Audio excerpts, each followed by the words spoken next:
Qui est-ce? Charlie Dalin, un marin spécialiste des grandes courses au large. Il traverse des océans? Souvent, oui. Il lui est même arrivé de faire le tour du monde. Et là, il s'entraîne, comme tout sportif de haut niveau. Ah, ces images! On dirait la bande-annonce d'un film d'aventure.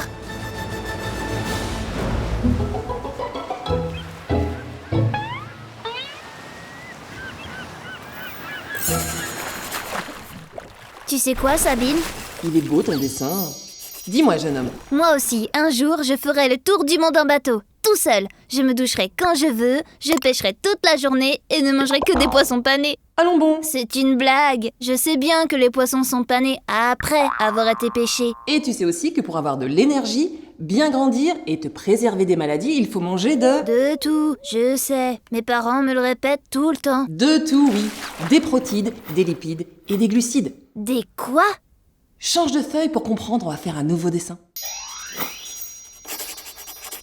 Les protides, lipides, glucides sont des nutriments contenus dans les aliments. D'accord.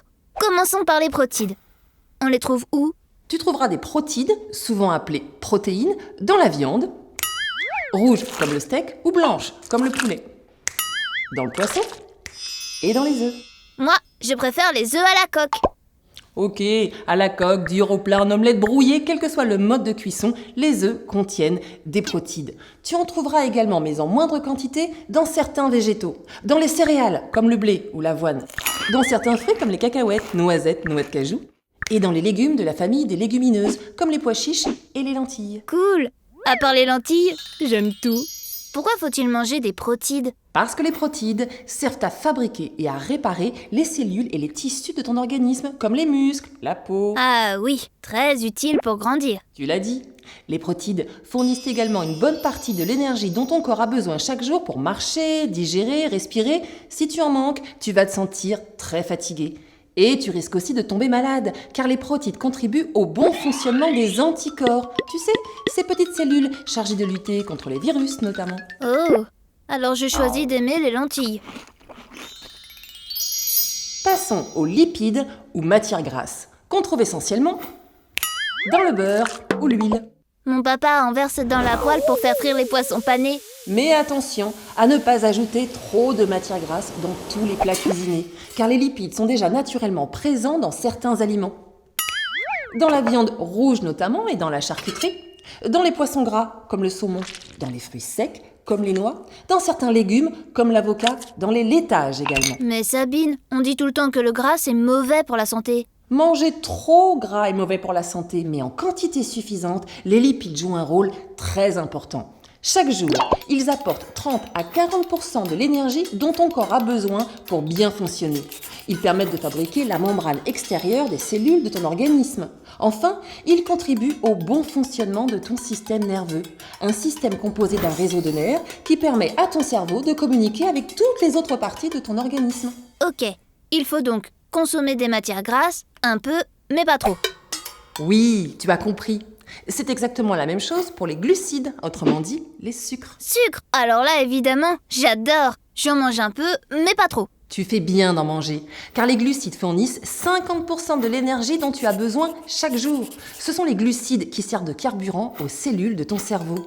Tes muscles aussi en ont besoin. Sans carburant, pas d'énergie.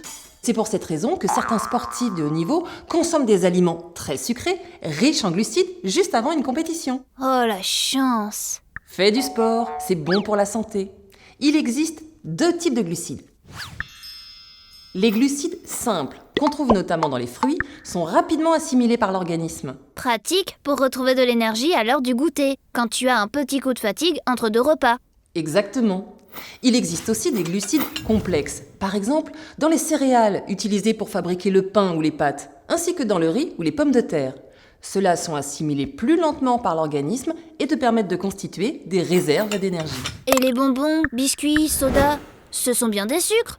Pourquoi dit-on qu'ils ne sont pas bons pour la santé? Les friandises contiennent trop de sucre, bien plus que nécessaire, et pas du tout de vitamines ni de minéraux dont ton organisme a aussi besoin pour bien fonctionner.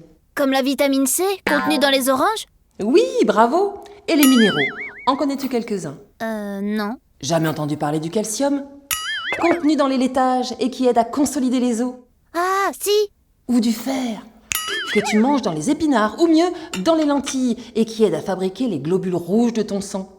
Tu trouveras l'essentiel des vitamines et des minéraux dont tu as besoin, principalement dans les légumes. Ah, c'est pour ça qu'ils sont meilleurs pour ma santé que les bonbons. Absolument.